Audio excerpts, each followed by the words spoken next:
Hello everyone, कैसे हैं आप सभी। आशा करता हूँ आप सभी अच्छे होंगे। दोस्तों, आज हम बात करेंगे एसएससी जीडी के बारे में।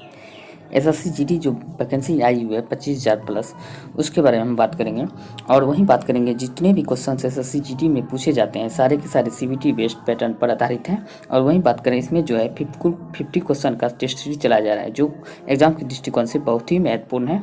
और एसएससी जीडी ही नहीं बल्कि इसमें जो आपको बिहार दरोगा यानी कि बिहार दरोगा पीटी एंड मेंस के लिए बहुत ही हेल्पफुल साबित हो सकते हैं। यानी कि बात कर सकते हैं इसमें जो हिंदी है टोटल सारे के सारे प्रीवियस ईयर में पूछे गए, यानी कि बिहार दरोगा मेन में जो पूछे जाते हैं और एसएससी जीडी बिहार पुलिस आदि में आपको बहुत ही हेल्पफुल साबित हो सकते हैं। इतना ही नहीं बल्कि इसमें आपको रेलवे और बीएसएससी बीपीएससी आदि में भी काम आ सकते हैं। और बात करते हैं इतना ही नहीं, इसमें और भी आपको जितने भी एग्ज़ाम होते हैं सारे सामान्य अध्ययन से संबंधित जितने भी क्वेश्चन पूछे जाते हैं सारे के सारे इसमें आपको काम आ सकते हैं। और हाल ही में ईएसआई का मेन होने वाला है, उसमें भी आपको बहुत ही हेल्पफुल साबित हो सकते हैं। और यह जो है सारे के सारे एग्ज़ाम के पैटर्न पर आधारित है। चलिए दोस्तों, इसी के साथ टेस्ट को स्टार्ट करते हैं। तो चलिए आज के पहले क्वेश्चन से स्टार्ट करते हैं। आज का पहला क्वेश्चन है, इनमें से कौन सा मछली है। इनमें से कौन सा एक मछली है। तो बात करते हैं शार्क की। शार्क एक मछली है। अगर आपके मन में होता होगा कि व्हेल भी एक मछली है, तो दोस्तों ये गलत है। तो आप जान लीजिए कि व्हेल एक स्तनधारी है, क्योंकि कई बार एग्जाम में पूछे गए हैं। व्हेल एक सबसे बड़ी स्तनधारी है। और वहीं बात करते हैं झींगा। झींगा एक मछली नहीं है, तो याद रखिएगा व्हेल स्तनधारी है और शार्क मछली है, झींगा एक मछली नहीं है। तो इसका आंसर हो जाएगा ए। अब वहीं बात करते हैं नेक्स्ट क्वेश्चन की। भारत का चिली किसे कहा जाता है। भारत का चिली किस राज्य को कहा जाता है। तो भारत का चिली केरल राज्य को कहा जाता है, क्योंकि केरल राज्य जो है चिली के समान ही आकार का केरल राज्य, इसीलिए भारत का चिली केरल को कहा जाता है। तो याद रखिएगा कुछ इस प्रकार केरल का चित्र है, जो चिली का भी इसी प्रकार है। अब बात करते हैं नेक्स्ट क्वेश्चन की। रेंगती हुई मृत्यु किसे कहा जाता है। बात करते हैं रेंगती हुई मृत्यु किसे कहा जाता है। तो रेंगती हुई मृत्यु की बात करेंगे तो मृदा अपरदन को रेंगती हुई मृत्यु कहा जाता है। अब बात करते हैं नेक्स्ट की। प्रथम दिल्ली दरबार का आयोजन 1877 ईस्वी में किस लॉर्ड के समय में हुआ था। प्रथम दिल्ली दरबार का आयोजन 1877 ईस्वी में किस लॉर्ड के समय में हुआ था। तो लॉर्ड लिटन के समय में प्रथम दिल्ली दरबार का आयोजन किया गया था। अगर वहीं आपको पूछे दूसरा दिल्ली दरबार का आयोजन कब किया गया था, लॉर्ड कर्जन के समय में दूसरा दिल्ली दरबार का आयोजन 1903 में ईस्वी में किया गया था। तो याद रखिएगा ये कई बार भी पूछे गए ये भी। अगर वहीं पूछे तीसरा दिल्ली दरबार आपको 1911 ईस्वी में लॉर्ड हॉर्डिंग के समय में किया गया था। अब बात करते हैं नेक्स्ट। भारत में कुल कितने क्लासिकल डांस हैं। भारत में कुल कितने क्लासिकल डांस हैं। कुल 8 क्लासिकल डांस हैं। आइए इसके बारे में समझते हैं कौन कौन से क्लासिकल डांस हैं। भारत में वर्तमान में कुल 8 क्लासिकल डांस हैं, जिसमें कि भारतनाट्यम है जो सबसे पुरानी क्लासिकल डांस है। उसके बाद कुचिपुड़ी है, कथक है जो उत्तर भारत का है, और कथकली है, मोहिनीअट्टम और ओडिसी, मणिपुरी, सत्रिया नृत्य जो असम राज्य से संबंधित है। एक बार फिर से देख लेते हैं। भारतनाट्यम है, कुचिपुड़ी है, कथक है, कथकली, मोहिनीअट्टम, ओडिसी, मणिपुरी और सत्रिया नृत्य, कुल 8 क्लासिकल डांस भारत में है। अब बात करते हैं नेक्स्ट की। इंदिरा गांधी जीवनी के लेखक कौन है। इंदिरा गांधी जीवनी के लेखक की बात करते हैं। पुपुल जयकर इंदिरा गांधी जीवनी के लेखक है। अब बात करते हैं नेक्स्ट की। चालन किस माध्यम में होता है। चालन की बात करते हो तो किस माध्यम में चालन होता है। तो ठोस माध्यम में केवल चालन होता है। और वहीं बात करेंगे द्रव या गैस में, तो द्रव या गैस में संवहन माध्यम यानी कि संवहन माध्यम जो होता है द्रव या गैस यानी कि द्रव गैस दोनों में होता है। और वहीं बात करें सूर्यभट्टी में विकिरण होता है, यानी कि सूर्यभट्टी के द्वारा जो है विकिरण जो है सूर्यभट्टी के द्वारा एक जगह से दूसरी जगह जाते हैं। अब बात करते हैं नेक्स्ट की। जलवायु परिवर्तन के संदर्भ में स्टॉकहोम सम्मेलन कब हुआ था। जलवायु परिवर्तन के संदर्भ में स्टॉकहोम सम्मेलन कब हुआ था। तो 1972 ईस्वी में हुआ था। अब बात करते हैं नेक्स्ट की। जैन अवस्था किस धर्म से जुड़े हुए हैं। जैन अवस्था किस धर्म से जुड़े हुए हैं। तो बात करते हैं यह पारसी धर्म से जुड़े हुए हैं, यानी कि पारसी धर्म का एक प्रमुख ग्रंथ है, यानी कि धर्म ग्रंथ है जैन धर्म। पारसी धर्म का प्रमुख धर्म ग्रंथ है जैन अवस्था। अब वहीं बात करते हैं सिख धर्म का। सिख धर्म का जो बात करते हैं कौन से धर्म ग्रंथ है, तो सिर्फ गुरु ग्रंथ साहिब, यानी कि गुरु ग्रंथ साहिब जो है सिख धर्म का प्रमुख धर्म ग्रंथ है। अब वहीं बात करते हैं बौद्ध धर्म का। बौद्ध धर्म की बात करते हैं तो बौद्ध धर्म का हो जाता है त्रिपिटक। त्रिपिटक जो है बौद्ध धर्म का प्रमुख धर्म ग्रंथ है। अगर वहीं बात करते हैं जैन धर्म का, जैन धर्म की बात करते हैं तो आगम साहित्य या आगम यानी कि आगम साहित्य या आगम इसका प्रमुख जैन ग्रंथ है। अगर वहीं कहीं कहीं देखने को मिलता है श्वेतांबर को भी, यानी कि श्वेतांबर को भी जैन धर्म का प्रमुख धर्म ग्रंथ माना जाता है। और वहीं और भी कहीं कहीं यानी कि देखने को मिलता है कि श्वेतांबर की जगह पे और आपको कहीं कहीं देखने को मिलेगा समयासार, यानी कि समयासार भी, इसे भी जैन धर्म का पवित्र धर्म ग्रंथ माना जाता है। यानी कि श्वेतांबर को जो है पवित्र धर्म विधान के स्थान रूप में आगम का अनुसरण करते हैं, यानी कि आगम का ही अनुसरण करते हैं कौन, श्वेतांबर। तो याद रखिएगा कहीं कहीं जो आपको ये सब देखने को मिलेंगे। तो आप बात करते हैं नेक्स्ट क्वेश्चन की। भारतीय मूल की कल्पना चावला अंतरिक्ष में किस यान से गई थी? भारतीय मूल की कल्पना चावला अंतरिक्ष में किस यान से गई थी? तो कोलंबिया यान से अंतरिक्ष में गई थी। और इसका जो मृत्यु है कल्पना चावला का 2003 में वो हुआ था। याद रखिएगा कई बार एग्जाम में पूछे जाते हैं। अब बात करते हैं नेक्स्ट। एक अज्ञात भारतीय की आत्मकथा किसने लिखी? एक अज्ञात भारतीय की आत्मकथा किसके द्वारा लिखा गया है? तो यह नीरज सिंह चौधरी के द्वारा लिखा गया है, यानी कि नीरज चंद्र चौधरी के द्वारा लिखा गया। इसी को शॉर्ट में नीरज सिंह चौधरी भी कहते हैं, याद रखिएगा। अब बात करते हैं नेक्स्ट की। हाल ही की फिल्म संजू के निर्देशक कौन है? हाल ही की फिल्म संजू के निर्देशक की बात करते हैं तो कौन है?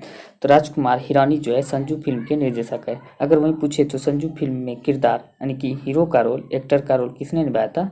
तो रणबीर कपूर के द्वारा निभाया गया था, याद रखिएगा। अब बात करते हैं नेक्स्ट क्वेश्चन की। बिकमिंग पुस्तक के लेखक कौन है? बिकमिंग पुस्तक के लेखक की बात करते हैं तो मिशेल ओबामा बिकमिंग पुस्तक के लेखक हैं। अब बात करते हैं नेक्स्ट की। रेडियो का आविष्कार किसने किया था? रेडियो के आविष्कार की बात करते हैं तो यह किसने किया था? दोस्तों इन सब ऑप्शन में से किसी ने भी नहीं किया था, यानी कि मिस टाइपिंग की वजह से रेडियो का आविष्कार जो जिसने किया था वो मिस टाइपिंग हो गया है। तो इसको हम बात करेंगे। रेडियो के आविष्कार किसने किया था? जी मार्कोनी ने किया था। किसने किया था? जी मार्कोनी ने। तो याद रखिएगा, कहते हैं ना कि पुरानी कहावत में रेडियो खराब हो गया मार्कोनी, यानी कि कोहनी मारते हैं तो रेडियो ठीक हो जाता है, पुरानी कहावत के अनुसार। तो इसीलिए याद रखिएगा, बहुत ही आसान तरीका है याद करने का। रेडियो का आविष्कारक जी मार्कोनी, यानी कि कोहनी जी मार्कोनी। अब बात करते हैं वहीं थॉमस अल्वा एडिसन की। तो इसने ग्रामोफोन का आविष्कार जो किया था, थॉमस अल्वा एडिसन ने ग्रामोफोन का आविष्कार किया था, याद रखिएगा। ये भी कई बार एग्जाम में पूछे गए हैं। और वहीं बात करते हैं निकोलस और जीन लुमियर की। तो इसने जो है सिनेमा का आविष्कार किया था, यानी कि सिनेमा का आविष्कार की बात करें तो निकोलस जीन लुमियर के द्वारा किया गया था। अब बात करते हैं नेक्स्ट की। लिंगराज मंदिर कहाँ स्थित है? लिंगराज मंदिर की बात करते हैं तो उड़ीसा के भुवनेश्वर में स्थित है। अब बात करते हैं नेक्स्ट की। The making of the Mahatma film के निर्देशक कौन है? The making of the Mahatma film के निर्देशक की बात करते हैं श्याम बेनेगल हैं। अब बात करते हैं नेक्स्ट की। शिक्षा मंत्रालय का पहले नाम क्या था? शिक्षा मंत्रालय का पहले का नाम क्या था? तो मानव संसाधन विकास मंत्रालय शिक्षा मंत्रालय का पहले नाम था। इसको जो है नाम बदलकर जो है मानव संसाधन विकास मंत्रालय का नाम बदलकर अब शिक्षा मंत्रालय कर दिया गया, तो याद रखिएगा। अब बात करते हैं नेक्स्ट की। सुंदरबन का डेल्टा कौन सी नदी बनाती है? सुंदरबन का डेल्टा कौन सी नदी बनाती है? तो गंगा, ब्रह्मपुत्र, मेघना, यानी कि तीनों नदियाँ मिलकर सुंदरबन का डेल्टा बनाते हैं। अब बात करते हैं नेक्स्ट की। भारत में रेल मार्गों का सबसे बड़ा जाल यानी कि नेटवर्क किस राज्य में पाया जाता है? भारत में रेल मार्गों का सबसे बड़ा नेटवर्क किस राज्य में पाया जाता है? तो उत्तर प्रदेश में पाया जाता है। अब बात करते हैं नेक्स्ट की। संयुक्त राज्य अमेरिका की सबसे बड़ी स्वर्ण उत्खनन की खान किस राज्य में स्थित है? संयुक्त राज्य अमेरिका की सबसे बड़ी स्वर्ण उत्खनन की खान किस राज्य में स्थित है? तो दक्षिण डकोटा राज्य में स्थित है। अब बात करते हैं नेक्स्ट की। एंडीज पर्वतमाला की सर्वोच्च पर्वत चोटी का क्या नाम है? एंडीज पर्वतमाला जो दक्षिणी अमेरिका में है उसकी सर्वोच्च पर्वत चोटी का क्या नाम है? तो बात करेंगे एकांगुआ जो है यह एंडीज पर्वतमाला का सर्वोच्च पर्वत चोटी है। अगर आप बात करेंगे गुरु शिखर की, तो गुरु शिखर की बात करें तो यह अरावली की सर्वोच्च पर्वत चोटी है, यानी कि अरावली जो सबसे पुराने पर्वत श्रेणी में गिने जाते हैं, उसकी सर्वोच्च पर्वत चोटी जो है गुरु शिखर है। अगर वहीं आप बात करते हैं दोदा बेटा की हम बात करेंगे तो यह दक्षिण भारत की, यानी कि दक्षिण भारत की सबसे ऊंची चोटी जो है अनामुदी है। अगर ये क्वेश्चन कई बार कन्फ्यूजन में विद्यार्थी अक्सर फंस जाते हैं, तो आज इसको हम क्लियर करते हैं। तो दोदा बेटा कहे तो नीलगिरी की सबसे ऊंची चोटी है, किसकी है, तो नीलगिरी की सबसे ऊंची चोटी है कौन, दोदा बेटा। अगर वहीं आपको पूछे अनामुदी जो है दक्षिण भारत की सबसे ऊंची चोटी है, अनामुदी याद रखिएगा, अनामुदी है दक्षिण भारत की सबसे ऊंची चोटी, और दोदा बेटा है नीलगिरी की सबसे ऊंची चोटी, याद रखिएगा। अब बात करते हैं नेक्स्ट की। विश्व के अधिकांश पठारी भागों में किस व्यवसाय की प्रधानता पाई जाती है, विश्व के अधिकांश पठारी भागों में किस व्यवसाय की प्रधानता अधिक पाई जाती है, तो ये जो है पठारी भागों में लगभग जो है उत्खनन व्यवसाय की प्रधानता अधिक पाई जाती है, यानी कि पठारी भाग में और क्या होंगे, तो उत्खनन के अलावा और कुछ नहीं हो सकते हैं। अब बात करते हैं नेक्स्ट की। मेसोटा का पठार कहाँ स्थित है, मेसोटा का पठार कहाँ स्थित है, स्पेन और पुर्तगाल के बीच मेसोटा का पठार स्थित है। अब बात करते हैं नेक्स्ट की। कनाडियन नेशनल रेल मार्ग कहाँ से कहाँ तक जाती है, कनाडियन नेशनल रेल मार्ग कहाँ से कहाँ तक जाती है, तो हेलिफैंक्स से वैंकूवर तक जाती है, हेलिफैंक्स से वैंकूवर तक जाती है। अब बात करते हैं नेक्स्ट की। 1981 में स्थापित भारतीय वन सर्वेक्षण विभाग यानी कि फॉरेस्ट सर्वे ऑफ इंडिया का मुख्यालय कहाँ स्थित है, तो इसका मुख्यालय की बात करते हैं देहरादून में स्थित है। अब बात करते हैं नेक्स्ट की। ब्लैक हिल, ब्लू हिल, ग्रीन पर्वत नामक पहाड़ी किस देश में स्थित है, ब्लैक हिल, ब्लू हिल, ग्रीन पर्वत नामक पहाड़ी किस देश में स्थित है, तो दोस्तों यह एग्जाम में कई बार पूछे गए, तो याद रखिएगा यह जो है अमेरिका में स्थित है। अब बात करते हैं नेक्स्ट की। अफ्रीका के उत्तमाशा अंतरिक्ष की खोज श्रेय किस नाविक को दिया जाता है, अफ्रीका के उत्तमाशा अंतरिक्ष की खोज का श्रेय किस नाविक को दिया जाता है, तो बार्थोलोम्यू डियाज को दिया जाता है, यानी कि बार्थोलोम्यू डियाज को दिया जाता है। जैसे कैप ऑफ गुड होप की खोज, ये कई बार एग्जाम में पूछे जाते हैं, कैप ऑफ गुड होप की खोज जो है बार्थोलोम्यू डियाज को कहा जाता है। अब बात करते हैं नेक्स्ट की। किसे गरीब नवाज कहा जाता है, यानी कि किसे गरीब नवाज के रूप में नाम से जाना जाता है, तो मोइनुद्दीन चिश्ती को गरीब नवाज के रूप में जाना जाता है। अब बात करते हैं नेक्स्ट की। कुतुब मीनार कहाँ स्थित है, कुतुब मीनार की बात करते हैं तो यह दिल्ली में स्थित है। अगर वहीं पूछे कुतुब मीनार किसने बनवाया था, तो कुतुब मीनार जो किसने बनवाया था या कुतुब मीनार का नींव किसने डाला था, तो कुतुबुद्दीन ऐबक ने, याद रखिएगा। कुतुब मीनार का किसने बनवाया था या कुतुब मीनार का नींव किसने डाला था, कुतुबुद्दीन जो है ऐबक ने डाला था, तो याद रखिएगा। अगर वहीं पूछे कुतुब मीनार की तीसरी मंजिल किसने बनवाया था, कुतुब मीनार की जो है तीसरी मंजिल जो इल्तुतमिश ने करवाया था, और कुतुब मीनार का जो है संपूर्ण निर्माण जो है इल्तुतमिश के द्वारा ही कराया गया था। अगर वहीं पूछे कुतुब मीनार की 5वीं मंजिल का निर्माण किसने कराया था, फिरोज शाह तुगलक के द्वारा कुतुब मीनार की 5वीं मंजिल का निर्माण कराया गया था, याद रखिएगा। कुतुब मीनार का नींव कुतुबुद्दीन ऐबक ने डाला था, कुतुब मीनार का पूर्ण किसने करवाया था, इल्तुतमिश ने कराया था, और तीसरी मंजिल भी इल्तुतमिश ने ही बनवाया था, और कुतुब मीनार की 5वीं मंजिल की बात करते हैं फिरोज शाह तुगलक के द्वारा बनाया गया था। आशा करता हूँ आप लोग अच्छी तरह से समझ गए होंगे। अब बात करते हैं नेक्स्ट की। पर्वत और पहाड़ के बीच की भूमि को क्या कहा जाता है, पर्वत और पहाड़ की बीच की भूमि को क्या कहा जाता है, तो घाटी कहा जाता है। अब बात करते हैं नेक्स्ट की। सहरिया जनजाति कहाँ पाई जाती है, सहरिया जनजाति की बात करते हैं तो राजस्थान में पाई जाती है। अब बात करते हैं नेक्स्ट की। मानचित्र में पर्वत और पहाड़ को किस रंग से दर्शाया जाता है, मानचित्र में पर्वत और पहाड़ को किस रंग में दर्शाया जाता है, तो रेड रंग में यानी कि लाल रंग में दर्शाया जाता है।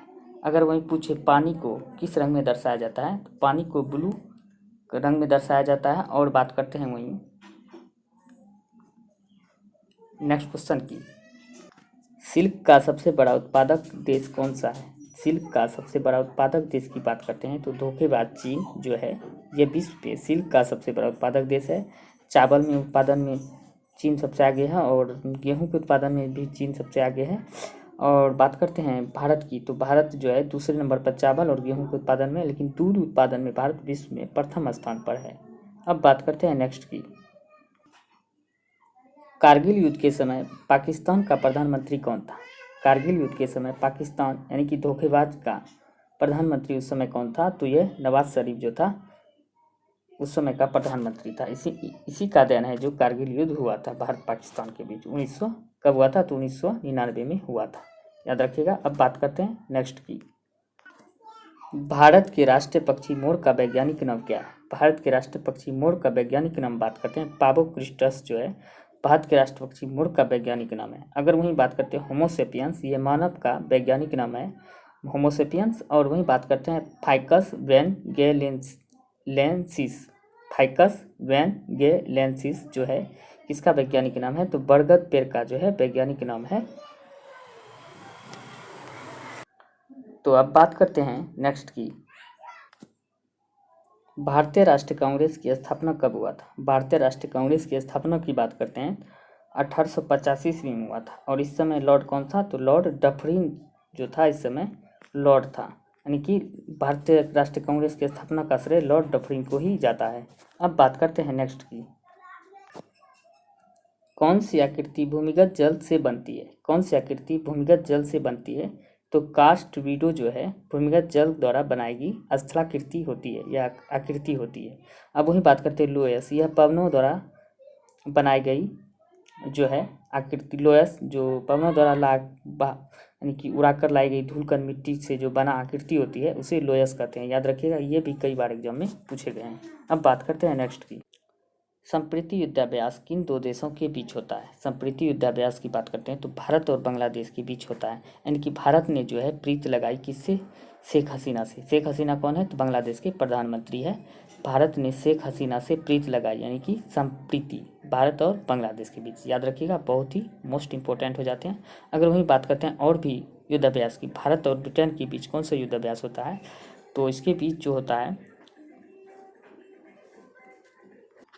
तो भारत और ब्रिटेन के बीच की बात करते हैं अजय वॉरियर जो है भारत और ब्रिटेन के बीच अजय वॉरियर युद्धाभ्यास किया जाता है, याद रखिएगा। अजय वॉरियर भारत और ब्रिटेन के बीच। और वज्र प्रहार की बात करते हैं तो यह भारत अमेरिका के बीच वज्र प्रहार युद्धाभ्यास किया जाता है। और वहीं बात करते हैं भारत नेपाल के बीच, तो भारत नेपाल के बीच सूर्य किरण जो युद्धाभ्यास जो होता है भारत नेपाल के बीच होता है, तो याद रखिएगा। ये सारे के सारे जो भी है युद्धाभ्यास बहुत ही इंपॉर्टेंट हो जाते हैं एग्जाम कौन के दृष्टिकोण से, एग्जाम की दृष्टिकोण से। अब बात करते हैं वही नेक्स्ट की। एक आदमी दूर की वस्तुओं को साफ साफ नहीं देख पाते हैं तो वह किस रोग से पीड़ित है? एक आदमी जो है दूर की वस्तुओं को साफ साफ नहीं देख पाते हैं तो वह किस दृष्टि दोष से पीड़ित है? जो दूर की वस्तु नहीं देख पाते हैं तो वह निकट दृष्टि दोष से पीड़ित है, यानी कि निकट दृष्टि दोष किसे कहते हैं? वह दोष जो निकट की वस्तु को साफ साफ देख पाते हैं लेकिन दूर की वस्तु को साफ साफ नहीं देख पाते हैं, उसे निकट दृष्टि दोष कहते हैं। अगर वही बात करते हैं दूर दृष्टि दोष, यानी कि दूर की बात कहें तो दूर की वस्तु उसे साफ साफ दिखाई देता है मगर नज़दीक की दिखाई नहीं देता है, तो उसे दूर दृष्टि दोष कहते हैं। और वहीं निकट में क्या होता है? तो निकट में भी निकट का साफ साफ दिखाई देता है, दूर का साफ साफ दिखाई नहीं देता है। तो दूर दृष्टि दोष के निवारण के लिए उत्तर लेंस का प्रयोग किया जाता है और निकट दृष्टि दोष के ऊपर निवारण के लिए अवतर लेंस का प्रयोग किया जाता है, याद रखिएगा। ये कई बार एग्जाम में पूछे गए हैं तो मोस्ट इंपॉर्टेंट हो जाते हैं। अब बात करते हैं नेक्स्ट की। अब बात करते हैं इनमें से किस शब्द का सही मिलान है? इनमें से किस शब्द का सही मिलान है? इंदूर माने चूहा हो जाता है, यानी कि ये बिल्कुल सही है। कंथा का मतलब होता है गुदरी, ये भी सही है। और कत्था का मतलब होता है एक पेड़ की छाल, ये भी सही है, यानी कि बात करें तो सभी के सभी सही है। अब बात करते हैं नेक्स्ट की। अब बात करते हैं इनमें से किसका मिलान सही है? इनमें से किसका मिलान सही है? दोस्तों ये जो है एग्जाम के दृष्टिकोण से बहुत ही महत्वपूर्ण हो जाते हैं चारों को चारों। आपको आने वाले एग्जाम में एक ना एक आपको यहाँ से जरूर देखने को मिलेंगे। तब बात करते हैं कौन कौन से सही है। तो व्हीलर द्वीप का नाम बदलकर APJ अब्दुल कलाम द्वीप रखा गया है, ये भी बिल्कुल सही है। वहीं बात करते हैं रॉस द्वीप का नाम बदलकर नेताजी सुभाष चंद्र बोस द्वीप नाम रख दिया गया है, ये भी सही है। और वहीं बात करते हैं नील द्वीप का नाम बदलकर शहीद द्वीप रख दिया गया, ये भी सही है। और हेवलॉक द्वीप का नाम बदलकर स्वराज द्वीप नाम रख दिया गया, यानी कि आप जो है ये चारों को चारों अपने आप में बहुत ही वीवीआई है। तो इसका आंसर की बात करें तो तो सभी इसका आंसर सही हो जाएंगे, यानी कि 1 2 3 4, यानी कि सभी के सभी सही है। अब बात करते हैं नेक्स्ट की। राष्ट्रपति शब्द किस समास के उदाहरण है? राष्ट्रपति शब्द जो है किस समास के उदाहरण है? तो तत्पुरुष समास के उदाहरण है राष्ट्रपति शब्द। अगर वहीं द्वंद्व समास के बारे में पूछे तो जिसका दोनों पद प्रधान हो उसे द्वंद्व समास कहते हैं। जैसे लोटा डोरी भाई बहन माता पिता होता है। वैसे द्विगु समास की बात करें तो जिसका पहला शब्द संख्यावाचक हो, जैसे त्रिनेत्र, त्रिलोचन, चौराहा, पंचमुखी, ये सभी के सभी जो है द्विगु समास के उदाहरण हो जाते हैं। अब बात करते हैं नेक्स्ट की। व्यंजन की कितनी आवाज़ होती है? यानी कि व्यंजन की बात करते हैं तो कितनी आवाज़ें होती है? तो कुल 52 होते हैं। यानी कि इसका मतलब की बात करें तो हिंदी वर्णों में कुल कितने वर्ण होते हैं? तो हिंदी वर्णों में कुल 52 वर्ण होते हैं। और वहीं बात करते हैं जिसमें कि 11 स्वर होते हैं, जिसमें 11 स्वर वर्ण होते हैं और 41 जो होते हैं, इसमें 41 व्यंजन वर्ण की संख्या 41 होती है। तो याद रखिएगा, ये बहुत ही मोस्ट इंपॉर्टेंट हो जाते हैं हिंदी के दृष्टिकोण से। अब बात करते हैं नेक्स्ट की। वर्ण कितने प्रकार के होते हैं? तो वर्ण की बात करते हैं तो कुल 2 प्रकार के वर्ण होते हैं। कौन कौन? तो एक स्वर्ण वर्ण होते हैं और दूसरा व्यंजन वर्ण होते हैं। तो याद रखिएगा, स्वर्ण वर्ण और व्यंजन वर्ण, ये कई बार एग्जाम में पूछे जाते हैं, ये याद रखिएगा हिंदी के दृष्टिकोण से। अब बात करते हैं नेक्स्ट की। भारत में मुख्य चुनाव आयुक्त का कार्यकाल कितने वर्ष का होता है? तो मुख्य चुनाव आयुक्त की बात करते हैं तो 6 वर्ष या 65 वर्ष, यानी दोनों में से जो पहले हो जाए वो उसका कार्यकाल होता है। अब बात करते हैं नेक्स्ट की। आरबीआई के लोगों में किसका चित्र अंकित है? आरबीआई के लोगों में किसका चित्र अंकित है? तो बात करते हैं ताड़ का पेड़ है और बंगाल टाइगर है, यानी कि दोनों चित्र अंकित होता है। आंसर की बात करें तो दोनों हो जाएंगे। तो आरबीआई के लोगों में ताड़ का पेड़ पीछे में और बंगाल टाइगर का चित्र अंकित है। अब बात करते हैं नेक्स्ट की। इनमें से कौन सा आउटपुट डिवाइस है? इनमें से कौन सा आउटपुट डिवाइस है? तो बात करते हैं मॉनिटर, स्पीकर, प्रिंटर, ये सभी के सभी आउटपुट डिवाइस है। अब बात करते हैं नेक्स्ट की। अब बात करते हैं एक किले में 540 आदमी के लिए 160 दिनों का राशन है। 10 दिन पश्चात उनमें 60 आदमी और शामिल हो जाते हैं, तो समान दर पर राशन कितने दिनों तक चलेंगे? तो यह राशन जो है कितने दिनों तक चलेंगे? तो बात करते हैं 540 आदमी है, 540 मल्टीप्लाई 160 है।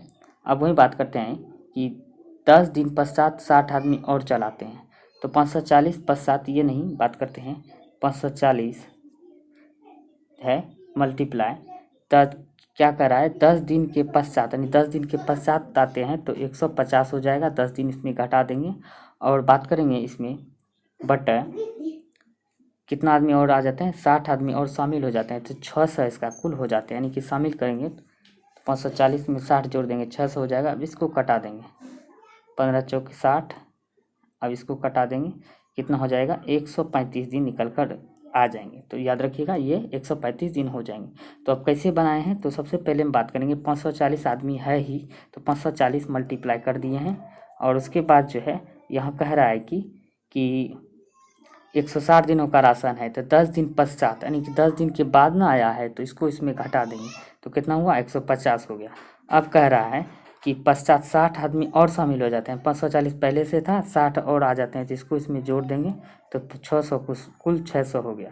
तब जो है इसको हम कटा देंगे, यहाँ कटा देंगे और इसको भी कटा सकते हैं और 9 छाके 54 कटा देंगे, 15 नमा 35 से आंसर हो गया। अब बात करते हैं नेक्स्ट की। अब बात करते हैं एक घड़ी प्रतिदिन 15 मिनट आगे हो जाती है, एक घड़ी प्रतिदिन 15 मिनट आगे हो जाते हैं, इसे दोपहर 12 बजे मिलाया गया, यानी कि दोपहर में जो है 12 बजे मिलाया गया। घड़ी अगले ही दिन सुबह 4 बजे पूर्वाह्न क्या समय बताएगी? यानी कि अगले दिन जो है सुबह जो है 4 बजे क्या समय बताएगी? तो इसको बनाने का बिल्कुल ही आसान तरीका है। तो सबसे पहले हम क्या करेंगे, 15 बटा और 12 प्लस 4 जोड़ देंगे, तो कितना हो गया 12 प्लस 4 जोड़कर तो हो गया कितना 16, तो मल्टीप्लाई 16 कर देंगे। और जो बटा में एक दिन कहता है ना, अगले दिन ना, तो अगले दिन के हम 24 बटा एक दिन में मतलब 24 घंटा होता है, तो इसको कटा देंगे, 8 तिया 24, 8 दूना 16, 5 तिया 15, यानी कि 5 दूना 10 इसका आंसर निकल के आ गया। तो 10 आ गया, तो अब क्या होगा, तो 10 निकल के आ गया, तो 4 बजे अगले दिन न कहता है, तो 4 बजे जो है 4 में 10 जोड़ देंगे, तो इसका मतलब क्या हो गया, यानी कि 4 बजकर जो है 10 मिनट पूर्वाह्न इसका आंसर हो जाएगा। तो ऑप्शन की बात करें तो ए नंबर इसका आंसर हो जाएगा। अब बात करते हैं नेक्स्ट की। 48 को किस संख्या से गुणा करने पर परिणाम 173 को 240 से गुणा करने पर गुणनफल के बराबर प्राप्त होगा। यानी कि इसका कहना है कि 48 को किस संख्या से गुणा किया जाए कि 273 गुना 240 से जो परिणाम प्राप्त होगा और इससे दोनों का बराबर होगा। यानी किस संख्या से इसका गुणा किया जाए जो कि इन दोनों का गुणनफल इन दोनों इसके गुणनफल के बराबर होगा। तो बात करते हैं इसको बनाने का भी बिल्कुल आसान तरीका है। सबसे पहले हम बात करेंगे 173 मल्टीप्लाई 240 कर देंगे। 173 मल्टीप्लाई 240 बटा 48 कर देंगे और इसको अब हम कटा देंगे। कटाने के बाद जो है तो इस आंसर की बात करें तो 865 यानी कि इसका आंसर हो जाएगा। तो याद रखिएगा, आप कटा लीजिएगा, इसका आंसर 865 हो जाएगा। आज के लिए इतना ही, धन्यवाद। उम्मीद करते हैं कि ये श्रृंखला आपको पसंद आ रही होंगी। कमेंट सेक्शन में ज़रूर बताएं। अगर आपको अच्छा लगेगा तो इस तरीके से हम लोग इसे जारी रखेंगे और आने वाले समय में हमारा प्रयास यही रहेगा ताकि आप किसी भी एग्ज़ाम से पहले आपकी तैयारी बेहतर हो। साथ ही साथ आप किसी भी एग्ज़ाम से पहले रिवीजन कर ले तो मैक्सिमम आपके प्रश्न एग्ज़ाम में यहाँ से आ सकते हैं। धन्यवाद।